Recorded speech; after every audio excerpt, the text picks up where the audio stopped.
hijitos míos, por quienes vuelvo a sufrir dolores de parto hasta que Cristo sea formado en vosotros. Gálatas 4:19. La oración de intercesión. Interceder por otros es una de las partes maravillosas que corresponden a la oración. Interceder es mediar, es ponerte entre Dios y el objeto de su castigo.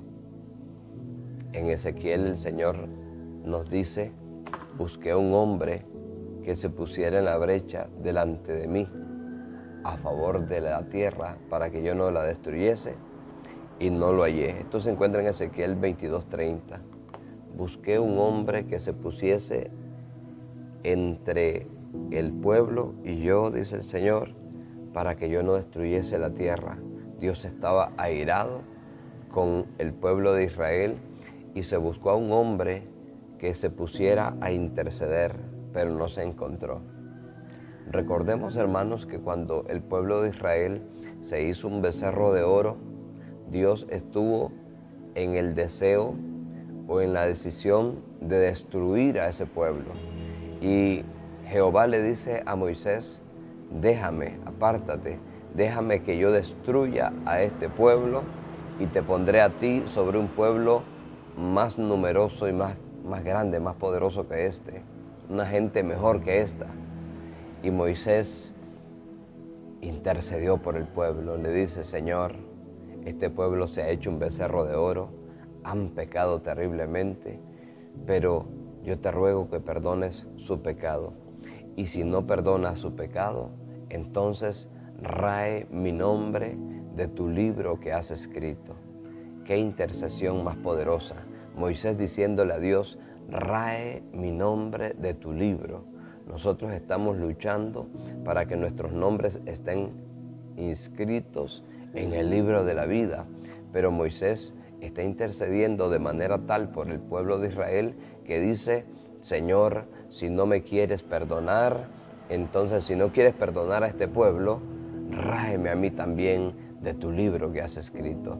Dios amaba a Moisés y precisamente por eso es que lo puso en este cargo tan importante de sacar al pueblo de Israel y llevarlo a la tierra de Canaán. Sacó a la nación de Israel de Egipto y los lleva hacia Canaán, y por eso es que lo tiene allí como líder, como principal, guiando a su pueblo, porque era un hombre que amaba al pueblo del Señor. Entonces nosotros también tenemos la capacidad de orar. Cuando nosotros oramos por alguien, ponemos un cerco alrededor de él. Si ustedes recuerdan la historia de Job, dice en el capítulo 1 de Job que cada hijo de Job hacía fiesta de cumpleaños, la fiesta en su día, y todos los demás hijos de Job se reunían a la fiesta. Cuando terminaba la fiesta del cumpleaños, entonces Job venía y hacía sacrificio por cada uno de sus hijos. Él hacía sacrificios, holocaustos, decía él: no sea que mis hijos hayan pecado contra Dios.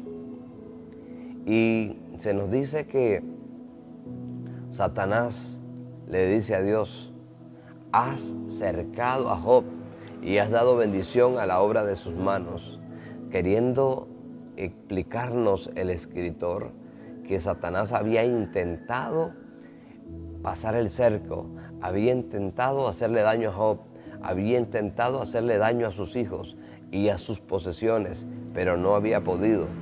Pero en esta historia, bajo la permisión de Dios, Satanás toca los hijos de Job, toca las posesiones de Job, porque Dios lo estaba permitiendo con un propósito. Los propósitos de Dios son llenos de sabiduría y de bendición para nosotros también, porque Dios bendijo a Job el doble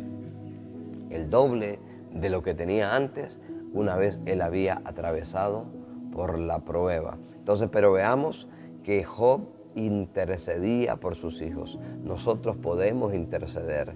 Encontramos en el capítulo 18 de Génesis, cómo Abraham intercede por Sodoma y Gomorra. Abraham sabía que estaba su sobrino Lot en Sodoma y que Dios había decidido, porque los ángeles se lo declara, Jehová le declara a Abraham: voy a destruir a Sodoma y Gomorra porque el clamor contra ellos ha venido de punto delante de mí. Entonces Abraham comienza a interceder y le dice: Señor, ¿vas a destruir al justo con el impío? ¿Qué tal si hay 50 justos en Sodoma? ¿Los destruirás juntamente con los impíos? Nunca tal hagas, tú eres el juez de toda la tierra. ¿Cómo destruirías tú al justo igualmente que al impío? Dijo Jehová: aunque si hubiese ahí 50 justos, entonces no destruiré la ciudad. Pero dice Abraham: Señor, ¿y si de esos 50 faltan 5? ¿Los destruirás por esos 5 que faltan? Dijo el Señor: si faltan esos 5, si hay 45, no la destruiré. Pero Señor, ¿y si hay 40, la vas a destruir? Si hay 40 justos en Sodoma, no la destruiré. Señor, dice Abraham, soy polvo y ceniza. Papá, si hay 30 justos, no la destruiré por amor a esos 30. Señor, he emprendido el hablar a ti. ¿Qué tal si hay 20? El Señor dijo: si hay 20 justos, no la destruiré por amor a esos 20. Dice Abraham: Señor, no se enoje si hablaré solamente una vez más. Quizás hay 10. Si hay 10 justos en la ciudad, no la destruiré por amor a esos 10. Y nosotros conocemos la historia que no habían ni 10. El único justo que había en Sodoma y Gomorra era Lot, el sobrino de Abraham, y Abraham se acordó de Lot y Jehová sacó a Lot de la ciudad. Lo sacó a él, sacó a sus hijos, y también estaba Dios dispuesto a sacar a su esposa, la cual, yendo de camino, miró hacia atrás y se convirtió en una estatua de sal. Pero la intercesión fue poderosa. Aquí tenemos al apóstol Pablo en Gálatas, diciendo a los Gálatas: hijitos, por quienes vuelvo a sufrir dolores de parto. Vea qué hermosura cómo Pablo describe su oración como dolores de parto. Quiere decir que Pablo intercedía en el Espíritu. Eran oraciones con gemidos, eran oraciones con lágrimas, hasta que Jesús fuese formado en los creyentes. Nosotros tenemos dentro de nuestras iglesias muchos cristianos mal formados, muchos cristianos carnales, muchos evangélicos mal convertidos. ¿Y qué es lo que hacemos nosotros? Bueno, criticarlos, señalarlos, condenarlos. ¿Qué tal si hacemos lo que es nuestro deber y lo que Dios nos manda hacer?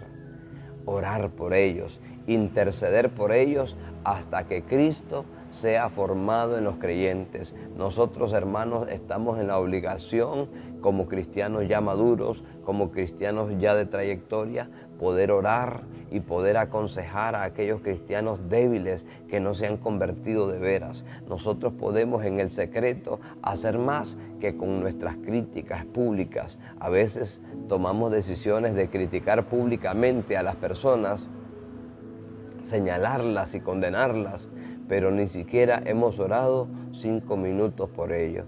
Quizás lo que necesitamos es hacer oraciones, hacer ayunos y pedirle a Dios que convierta a todos esos cristianos carnales, que venga un avivamiento, que caiga una bendición del Espíritu Santo, que toque los corazones y que los transforme, que haga de ellos cristianos de oración, de ayuno, de estudio de la palabra, de congregarse, de evangelización. Qué lindo sería. Nosotros podemos hacerlo si tan solo oramos por los cristianos. Entonces necesitamos orar como Jesús oró en Getsemaní. Jesús oraba con gran clamor y lágrimas, intercediendo hasta que el sudor fue como grandes gotas de sangre. Se debilitó tanto que vino un ángel a fortalecerlo y él siguió luchando hasta que conquistó la victoria. Nosotros podemos conquistar la victoria en oración. Que Dios me los bendiga, hermanos amados.